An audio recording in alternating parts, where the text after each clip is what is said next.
Good morning kakots. Nanapunta dire sa taas, no? Sa rooftop. And so, reading the books. No?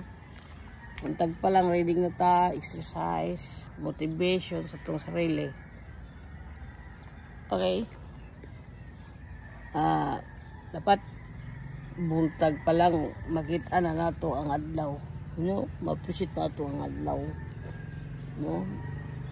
Na siya. So, ma-appreciate natin ang universe. Walay gulol-gulol. Mga problema, makuha na. Masolve na. No? Walay negative. Kaswerte gani nato naging tao ta. Kay nana nato tanan, spoiled na ka ita. Nanatay tubig, kalayo. No? Natay pagkaon. Swerte ta kay di ta nag-iunggoy.